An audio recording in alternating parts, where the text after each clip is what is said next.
Talent online current affairs ക്ലാസ്സിലേക്ക് സ്വാഗതം.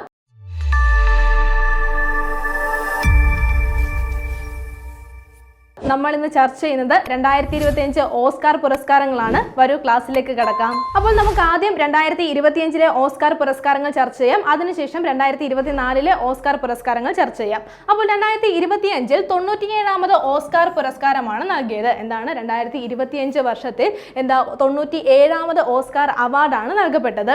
അപ്പോൾ 2025 97ാമത് ഓസ്കാർ അവാർഡിൽ മികച്ച നടനുള്ള പുരസ്കാരം ലഭിച്ചത് ആർക്കാണെന്ന് നോക്കാം. ആർക്കാണ്? ആൻഡ്രിയൻ ബ്രോഡിക്കാണ്. ആരാണ്? ആൻഡ്രിയൻ ബ്രോഡിക്കാണ് മികച്ച നടനുള്ള പുരസ്കാരം ലഭിച്ചത്. അദ്ദേഹത്തിന്റെ ഏത് സിനിമയിലെ അഭിനയത്തിനാണ് മികച്ച നടനുള്ള പുരസ്കാരം ആൻഡ്രിയൻ ബ്രോഡിക്ക് ലഭിച്ചത് എന്നുള്ള കാര്യം കൂടി ഓർത്തു വെക്കാം. The brutalist. എന്താണ്? ദ ബ്രൂട്ടലിസ്റ്റ് എന്നുള്ള ചിത്രത്തിലൂടെയാണ് ആൻഡ്രിയൻ ബ്രോഡിക്ക് മികച്ച നടനുള്ള 97ാമത് ഓസ്കാർ അവാർഡ് ലഭിച്ചത്.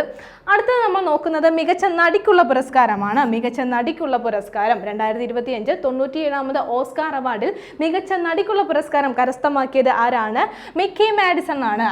മിക്കി മാഡിസൺ ആണ് 2025 ഓസ്കാർ അവാർഡിൽ മികച്ച നടിക്കുള്ള പുരസ്കാരം ലഭിച്ചത്. ഏത് സിനിമയിലെ അഭിനയത്തിനാണെന്ന് കൂടി ഓർത്തു വെക്കാം. അനോറ. എന്താണ്? അനോറ എന്നുള്ള സിനിമയിലെ അഭിനയത്തിനാണ് മിക്കി മാഡിസന് മികച്ച നടിക്കുള്ള പുരസ്കാരം ലഭിച്ചത്. ഇനി നമ്മൾ നോക്കുന്നത് മികച്ച സഹനടനുള്ള പുരസ്കാരം ലഭിച്ചത് ആർക്കെന്നാണ്. മികച്ച സഹനടനുള്ള പുരസ്കാരം ലഭിച്ചത് കൈറൻ കൽക്കിനാണ്. ആർക്കാണെന്ന് ഓർത്തു വെക്കാം. കൈറൻ കൽക്കിനാണ് മികച്ച സഹനടനുള്ള പുരസ്കാരം ലഭിച്ചത്. ഏത് സിനിമയിലൂടെയാണെന്ന് ഓർത്തു വെക്കാം. A real pain. എന്താണ്? എ റിയൽ പെയിൻ എന്നുള്ള ചിത്രത്തിലൂടെയാണ് ആർക്കാണ്? കൈറൻ കൽക്കിന് മികച്ച സഹനടനുള്ള പുരസ്കാരം ലഭിച്ചത്. ഇനി നമ്മൾ നോക്കുന്നത് മികച്ച സഹനടിയാണ്. മികച്ച സഹനടിക്കുള്ള പുരസ്കാരം ലഭിച്ചത് ആർക്കാണെന്ന് ഓർത്തു വെക്കാം. സോയി സാൽദന. ആർക്കാണ്? സോയി സാൽദനയ്ക്കാണ് മികച്ച സഹനടിക്കുള്ള പുരസ്കാരം ലഭിച്ചത്. മികച്ച സഹനടിക്കുള്ള പുരസ്കാരം ലഭിച്ചത് ആർക്കാണ്? സോയി സാൽദനയ്ക്കാണ് ലഭിച്ചത്. ഏത് സിനിമയിലൂടെയാണ്? Emilia Perez. എന്താണ്? എമിലിയ പെരസ് എന്നുള്ള ചിത്രത്തിലൂടെയാണ് സോയി സാൽദനയ്ക്ക് മികച്ച സഹനടിക്കുള്ള പുരസ്കാരം ലഭിച്ചത്. ഇനി ഒരു അവാർഡിൽ, അതായത് 97ാമത് ഓസ്കാർ അവാർഡ് 2025 ഏറ്റവും ഇമ്പോർട്ടന്റ് ആയിട്ടുള്ള ഒരു പോയിന്റ് ആണ് മികച്ച ചിത്രത്തിനുള്ള പുരസ്കാരം ലഭിച്ചത് ഏത് സിനിമയ്ക്കെന്നാണ്? അനോര. എന്താണ്? അനോര എന്നുള്ള ചിത്രത്തിനാണ് മികച്ച ചിത്രത്തിനുള്ള പുരസ്കാരം ലഭിച്ചത്. അപ്പോൾ ഈ ഒരു സിനിമയുടെ സംവിധായകൻ ആരാണെന്ന് ഓർത്തു വെക്കാം. ആരാണ്? സീൻ ബേക്കർ ആണ്. ആരാണ്? സീൻ ബേക്കർ ആണ് ഈ ഒരു സിനിമയുടെ സംവിധായകൻ. അപ്പോൾ അദ്ദേഹത്തിനാണ് ഈ ഒരു അവാർഡിൽ മികച്ച സംവിധായകനുള്ള പുരസ്കാരം ലഭിച്ചത്. ആർക്കാണെന്ന് ഓർത്തു വെക്കാം. എന്താണ്? സീൻ ബേക്കറിനാണ്. ഏത് ചിത്രം ഡയറക്റ്റ് ചെയ്തതിലൂടെയാണ്? അനോര എന്നുള്ള ചിത്രം ഡയറക്റ്റ് ചെയ്തതിലൂടെയാണ് മികച്ച സംവിധാനത്തിനുള്ള പുരസ്കാരം സീൻ ബേക്കറിന് ലഭിച്ചത്. അപ്പോൾ മികച്ച ചിത്രമായി തിരഞ്ഞെടുത്തത് ഏതാണ്? അനോര എന്നുള്ള ഫിലിമാണ്. അപ്പോൾ ആ ഫിലിമിന്റെ സംവിധായകൻ ആരാണ്? സീൻ ബേക്കർ ആണ്. അപ്പോൾ അദ്ദേഹത്തിനാണ് മികച്ച സംവിധായകനുള്ള ഒരു പുരസ്കാരം ലഭിച്ചത്. അടുത്തത് നമ്മൾ നോക്കുന്ന വിഭാഗം ഇതാണ്. മികച്ച വിദേശ ഭാഷാ ചിത്രം. മികച്ച വിദേശ ഭാഷാ ചിത്രത്തിനുള്ള പുരസ്കാരം ലഭിച്ചത് ഐ ആം സ്റ്റിൽ ഹിയർ. എന്താണ്? ഐ ആം സ്റ്റിൽ ഹിയർ എന്നുള്ള ചിത്രത്തിനാണ് മികച്ച വിദേശ ഭാഷാ ചിത്രത്തിനുള്ള പുരസ്കാരം ലഭിച്ചത്. അതേപോലെ മികച്ച ആനിമേറ്റഡ് ഫീച്ചർ ഫിലിം. എന്താണ്? മികച്ച ആനിമേറ്റഡ് ഫീച്ചർ ഫിലിമിനുള്ള പുരസ്കാരം ലഭിച്ചത് ഫ്ലോ. എന്താണ്? ഫ്ലോ എന്നുള്ള ഒരു ആനിമേഷൻ ചിത്രത്തിനാണ് മികച്ച ആനിമേറ്റഡ് ഫീച്ചർ ഫിലിം വിഭാഗത്തിൽ പുരസ്കാരം ലഭിച്ചത്. ഇനി അതേപോലെ തന്നെ മികച്ച ഡോക്യുമെന്ററിക്കുള്ള ഷോർട്ട് ഫിലിം. എന്താണ്? മികച്ച ഡോക്യുമെന്ററി ഷോർട്ട് ഫിലിമിനുള്ള പുരസ്കാരം ലഭിച്ചത് ഏത് ചിത്രത്തിനാണെന്ന് ഓർത്തു വെക്കാം. The only girl in the orchestra. എന്താണ്? The only girl in the orchestra എന്നുള്ള ചിത്രത്തിനാണ് മികച്ച ഡോക്യുമെന്ററി ഷോർട്ട് ഫിലിമിനുള്ള. അപ്പോൾ ഈ ഒരു ഷോർട്ട് ഫിലിമിനാണ് മികച്ച ഡോക്യുമെന്ററി ഷോർട്ട് ഫിലിമിനുള്ള പുരസ്കാരം ലഭിച്ചത്. ഏതാണ്? The only girl in the orchestra എന്നുള്ള ഷോർട്ട് ഫിലിമിനാണ്. അതേപോലെ തന്നെ മികച്ച ഡോക്യുമെന്ററി ഫീച്ചർ ഫിലിമായിട്ട് തിരഞ്ഞെടുക്കപ്പെട്ടത് ഏത് ചിത്രമാണ്? No other land. എന്താണ്? നോ അതർ ലാൻഡ് എന്നുള്ള ഫിലിമാണ് മികച്ച ഡോക്യുമെന്ററി ഫീച്ചർ ഫിലിമായി. അപ്പോൾ ഓർത്തു വെക്കാൻ, രണ്ടും തമ്മിൽ മാറിപ്പോവരുത്. മികച്ച ഡോക്യുമെന്ററി ഷോർട്ട് ഫിലിമിനുള്ള പുരസ്കാരം ലഭിച്ചത് ഏതാണ്? The only girl in the orchestra എന്നുള്ള ചിത്രത്തിനാണ്. അതേപോലെ മികച്ച ഡോക്യുമെന്ററി ഫീച്ചർ ഫിലിമിനുള്ള പുരസ്കാരം ലഭിച്ചത് നോ അതർ ലാൻഡ് എന്നുള്ള ചിത്രത്തിനാണ്. അപ്പോൾ 2025 ഓസ്കാർ അവാർഡിൽ ഏറ്റവും അധികം പുരസ്കാരങ്ങൾ ലഭിച്ച സിനിമ ഏതാണെന്ന് കൂടി ഓർത്തു വെക്കാം. അനോര എന്നുള്ള ചിത്രത്തിനാണ്. അനോര എന്നുള്ള ചിത്രത്തിനാണ് 2025 97ാമത് ഓസ്കാർ അവാർഡിൽ ഏറ്റവും കൂടുതൽ പുരസ്കാരങ്ങൾ ലഭിച്ചത്. അതേപോലെ ഇന്ത്യയുടെ ഔദ്യോഗിക എൻട്രി ആയിട്ടുള്ള ഫിലിം ഏതാണെന്ന് കൂടി ഓർത്തു വെക്കാം. എന്താണ് 2025 ഓസ്കാർ അവാർഡിലേക്ക് ഇന്ത്യയുടെ ഔദ്യോഗിക എൻട്രിയായി തിരഞ്ഞെടുക്കപ്പെട്ട ചിത്രം ഏതായിരുന്നു? ലാപത്ത ലേഡീസ്. എന്താണ്? ലാപത്ത ലേഡീസ് എന്നുള്ള ചിത്രമാണ്. അപ്പോൾ നമ്മൾ നേരത്തെ ചർച്ച ചെയ്തിട്ടുള്ളതാണ് ഈ പോയിന്റ്. അപ്പോൾ ഈ ഒരു സിനിമ സംവിധാനം ചെയ്തത് ആരാണെന്ന് കൂടി ഓർത്തു വെക്കാം. കിരൺ റാവു ആണ്. ആരാണ്? കിരൺ റാവു ആണ് ലാപത്ത ലേഡീസ് എന്താണ് സംവിധാനം ചെയ്തത്. അപ്പോൾ ഈ ഒരു ചിത്രമായിരുന്നു ഇന്ത്യയുടെ ഔദ്യോഗിക എൻട്രി ആയി 2025 ഓസ്കാർ അവാർഡിലേക്ക് പോയിട്ടുണ്ടായിരുന്നത്. അതോടൊപ്പം തന്നെ ഓർത്തു വെക്കാം, ഇന്ത്യയിൽ നിന്നുള്ള ഒരു ഷോർട്ട് ഫിലിം അനൂജ എന്നുള്ള ഒരു ഷോർട്ട് ഫിലിം നോമിനേഷൻ വരെ എത്തിയിട്ടുണ്ടായിരുന്നു. ഏത് കാറ്റഗറിയിലാണെന്ന് കൂടി ഓർത്തു വെക്കാം. Live action. എന്താണ്? ലൈവ് ആക്ഷൻ ഷോർട്ട് ഫിലിം കാറ്റഗറിയിൽ. എന്താണ്? ലൈവ് ആക്ഷൻ ഷോർട്ട് ഫിലിം കാറ്റഗറിയിലായിട്ട് എന്താണ് അനൂജ എന്നുള്ള ഈ ഒരു ഫിലിം എന്താണ് നോമിനേറ്റ് ചെയ്യപ്പെട്ടിട്ടുണ്ടായിരുന്നു. അപ്പോൾ പക്ഷെ തിരഞ്ഞെടുക്കപ്പെട്ടില്ല. അപ്പോൾ ഓർത്തു വെക്കാം, എന്താണ് അനൂജ എന്നുള്ള സിനിമ, ഇന്ത്യയിൽ നിന്നുള്ള സിനിമ എന്താണ് ലൈവ് ആക്ഷൻ ഷോർട്ട് ഫിലിം എന്നുള്ള കാറ്റഗറിയിലേക്ക് നോമിനേറ്റ് ചെയ്യപ്പെട്ടിട്ടുണ്ടായിരുന്നു. അതേപോലെ തന്നെ ഇന്ത്യയിൽ നിന്ന് ആടുജീവിതം, അതേപോലെ all we imagine us light എന്നീ സിനിമകളും എന്താ 2025 ഓസ്കാർ അവാർഡിലേക്ക് ഷോർട്ട് ലിസ്റ്റ് ചെയ്തതായിരുന്നു. എന്നാൽ നോമിനേഷനിൽ പോലും എത്താൻ സാധിച്ചില്ല. അപ്പോൾ ഇത്രയും പോയിന്റുകൾ 2025 ഓസ്കാർ അവാർഡുമായി ബന്ധപ്പെട്ട് ഓർത്തു വെക്കാം. അപ്പോൾ നമ്മൾ ചർച്ച ചെയ്തത് എന്താണ് 2025 97ാമത് ഓസ്കാർ അവാർഡാണ്. അപ്പോൾ ഈ ഒരു അവാർഡിൽ മികച്ച നടനുള്ള പുരസ്കാരം ലഭിച്ചത് ആർക്കാണ്? ആൻഡ്രിയൻ ബ്രോഡിക്കാണ്. ദ ബ്രൂട്ടലിസ്റ്റ് എന്നുള്ള ചിത്രത്തിലൂടെയാണ്.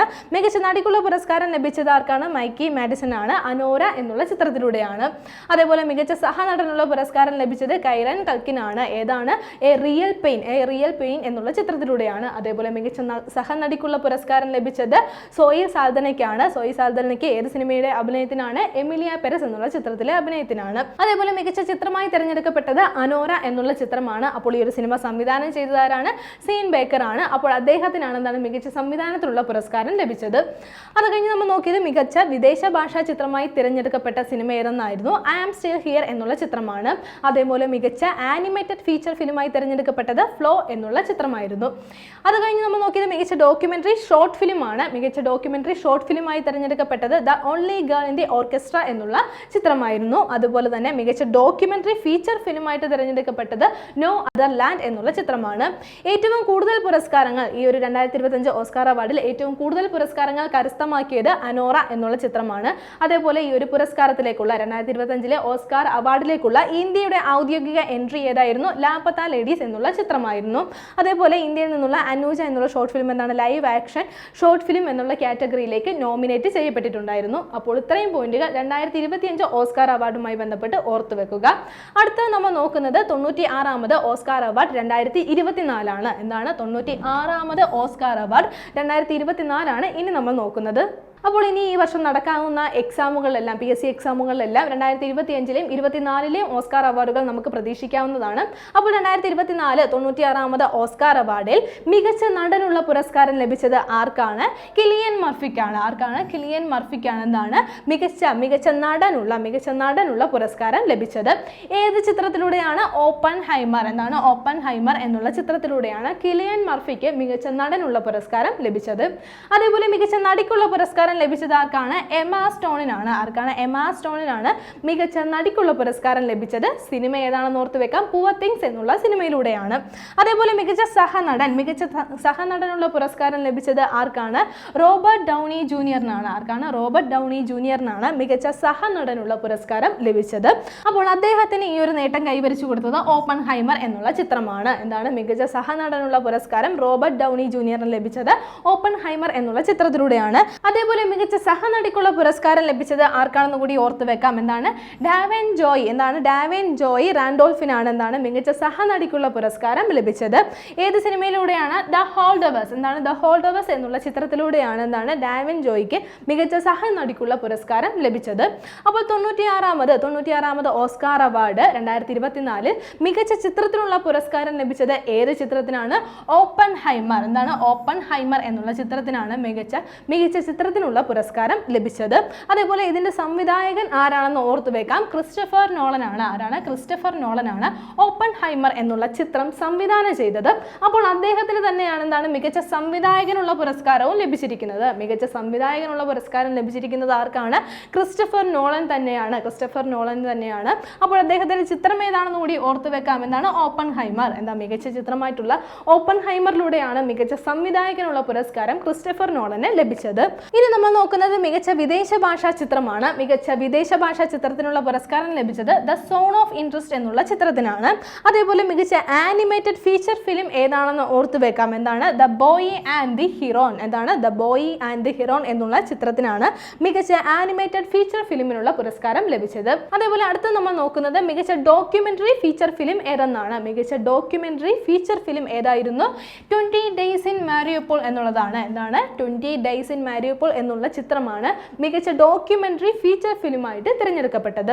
അപ്പോൾ ഇവിടെ നമ്മൾ ഓർത്തു വെക്കേണ്ട മറ്റൊരു പോയിന്റ് കൂടിയുണ്ട്. ഇന്ത്യയിൽ നിന്നും ടു കിൽ എ ടൈഗർ എന്നുള്ള സിനിമ എന്നുള്ള ചിത്രം എന്താണ് ഈ ഒരു വിഭാഗത്തിലേക്ക് നോമിനേറ്റ് ചെയ്യപ്പെട്ടിരുന്നു. മികച്ച ഡോക്യുമെന്ററി ഫീച്ചർ ഫിലിം എന്നുള്ള വിഭാഗത്തിലേക്ക് ഇന്ത്യയിൽ നിന്നും ടു കിൽ എ ടൈഗർ എന്നുള്ള സിനിമ എന്നാണ് നോമിനേറ്റ് ചെയ്യപ്പെട്ടിരുന്നു. എന്നാൽ ഈ ഒരു പുരസ്കാരം ലഭിച്ചത് ഏത് ചിത്രത്തിനാണെന്ന് ഓർത്തു വെക്കാം. 20 Days in Mariupol എന്നുള്ള ചിത്രത്തിനാണ്. അടുത്ത നമ്മൾ നോക്കുന്നത് മികച്ച ഡോക്യുമെന്ററി ഷോർട്ട് ഫിലിം. എന്താണ്? മികച്ച ഡോക്യുമെന്ററി ഷോർട്ട് ഫിലിമിനുള്ള പുരസ്കാരം ലഭിച്ചത് ദ ലാസ്റ്റ് റിപ്പയർ ഷോപ്പ്. എന്താണ്? ദ ലാസ്റ്റ് റിപ്പയർ ഷോപ്പ് എന്നുള്ള ചിത്രത്തിനാണ് മികച്ച ഡോക്യുമെന്ററി ഷോർട്ട് ഫിലിമിനുള്ള പുരസ്കാരം ലഭിച്ചത്. അപ്പോൾ നമ്മൾ ചർച്ച ചെയ്തത് എന്താണ്? 2024 96ാമത് ഓസ്കാർ അവാർഡാണ്. അപ്പോൾ ഈ ഒരു അവാർഡിൽ എന്താണ് മികച്ച നടനുള്ള പുരസ്കാരം ലഭിച്ചത് കിലിയൻ മർഫിക്കാണ്. ഏത് സിനിമയിലൂടെയാണ്? ഓപ്പൻഹൈമർ എന്നുള്ള ചിത്രത്തിലൂടെയാണ്. മികച്ച നടിക്കുള്ള പുരസ്കാരം ലഭിച്ചത് എമാ സ്റ്റോണിനാണ്. പുവർ തിങ്സ് എന്നുള്ള ചിത്രത്തിലൂടെയാണ് എമാ സ്റ്റോണിന് ഈ ഒരു പുരസ്കാരം ലഭിച്ചത്. അതേപോലെ മികച്ച സഹനടനുള്ള പുരസ്കാരം ലഭിച്ചത് റോബർട്ട് ഡോണി ജൂനിയറിനാണ്. അതും ഓപ്പൻഹൈമർ എന്നുള്ള ചിത്രത്തിലൂടെയാണ്. അതേപോലെ മികച്ച സഹനടിക്കുള്ള പുരസ്കാരം ലഭിച്ചത് ആർക്കാണ്? ഡാവിൻ ജോയ് റാൻഡോൾഫിനാണ്. എന്താണ്? മികച്ച സഹനടിക്കുള്ള പുരസ്കാരം ലഭിച്ചത് ദ ഹോൾഡവേഴ്സ് എന്നുള്ള ചിത്രത്തിലൂടെയാണ്. എന്താണ്? ഡാവിൻ ജോയ്ക്ക് എന്താണ് ഈ ഒരു പുരസ്കാരം ലഭിച്ചത്. അതുപോലെ തന്നെ മികച്ച ചിത്രമായി തിരഞ്ഞെടുക്കപ്പെട്ടത് ഏതാണ്? ഓപ്പൻഹൈമർ എന്നുള്ള ചിത്രമാണ്. അതേപോലെ ഈ ഒരു സിനിമ സംവിധാനം ചെയ്തതാരാണ്? ക്രിസ്റ്റഫർ നോളൻ ആണ്. അപ്പോൾ ക്രിസ്റ്റഫർ നോളന് തന്നെയാണ് എന്താണ് മികച്ച സംവിധായകനുള്ള പുരസ്കാരം ലഭിച്ചത്. ഏത് സിനിമയിലൂടെയാണ്? ഓപ്പൻഹൈമർ എന്നുള്ള ചിത്രത്തിലൂടെയാണ്. അത് കഴിഞ്ഞ് നമ്മൾ നോക്കിയത് വിദേശ ഭാഷ. മികച്ച വിദേശ ഭാഷാ ചിത്രമായി തിരഞ്ഞെടുക്കപ്പെട്ടത് ഏത് ചിത്രമെന്നാണ്? ദ സോൺ ഓഫ് ഇൻട്രസ്റ്റ് എന്നുള്ള ചിത്രമാണ് എന്താണ് മികച്ച വിദേശ ഭാഷാ ചിത്രമായി തിരഞ്ഞെടുക്കപ്പെട്ടത്. അതേപോലെ മികച്ച ആനിമേറ്റഡ് ഫീച്ചർ ഫിലിമായി തിരഞ്ഞെടുക്കപ്പെട്ടത് the boy and the heron എന്നുള്ള ചിത്രമാണ്. ശേഷം നമ്മൾ നോക്കിയത് ഇതായിരുന്നു മികച്ച ഡോക്യുമെന്ററി ഫീച്ചർ ഫിലിം ഏതെന്ന്. ഏതാണ്? 20 Days in Mariupol എന്നുള്ള ചിത്രമാണ് എന്താണ് മികച്ച ഡോക്യുമെന്ററി ഫീച്ചർ ഫിലിമായി തിരഞ്ഞെടുക്കപ്പെട്ടത്. അപ്പോൾ ഈ ഒരു വിഭാഗത്തിൽ എന്താണ് ഇന്ത്യയിൽ നിന്നും ടു കിൽ എ ടൈഗർ എന്നുള്ള സിനിമ എന്താണ് നോമിനേറ്റ് ചെയ്യപ്പെട്ടിരുന്നു. എന്നാണ് ഈ ഒരു വിഭാഗത്തിൽ പുരസ്കാരം നേടിയത് 20 Days in Mariupol എന്നുള്ള ചിത്രമാണ്. അത് കഴിഞ്ഞ് നമ്മൾ നോക്കിയത് മികച്ച ഡോക്യുമെന്ററി ഷോർട്ട് ഫിലിം ആയിരുന്നു ദ ലാസ്റ്റ് റിപ്പയർ ഷോപ്പ് ആയിരുന്നു. എന്താണ് ഈ ഒരു വിഭാഗത്തിൽ മികച്ച ഡോക്യുമെന്ററി ഷോർട്ട് ഫിലിം എന്നുള്ള വിഭാഗത്തിൽ പുരസ്കാരം നേടിയത്. അപ്പോൾ 2024 96ാമത് ഓസ്കാർ അവാർഡിൽ ഏറ്റവും അധികം പുരസ്കാരങ്ങൾ നേടിയത് ഓപ്പൻഹൈമർ എന്നുള്ള ചിത്രമായിരുന്നു. അപ്പോൾ 2024ലെയും 2025ലെയും ഓസ്കാർ പുരസ്കാരങ്ങൾ ഉറപ്പായും പഠിച്ചു പോകുക. ഇതിൽ നിന്ന് നമുക്ക് 1 മാർക്ക് തീർച്ചയായും പ്രതീക്ഷിക്കാവുന്നതാണ്. അപ്പോൾ നമ്മൾ ഇന്ന് ചർച്ച ചെയ്തത് 2025-24 ഓസ്കാർ പുരസ്കാരങ്ങളാണ്. അപ്പോൾ ഇന്ന് നമ്മൾ ചർച്ച ചെയ്ത പോയിന്റുകൾ എല്ലാവർക്കും മനസ്സിലായി കാണുമെന്ന് വിശ്വസിക്കുന്നു. നന്നായി പഠിക്കുക, നന്നായി മുന്നേറുക. മറ്റൊരു ക്ലാസ്സുമായി വീണ്ടും കാണാം.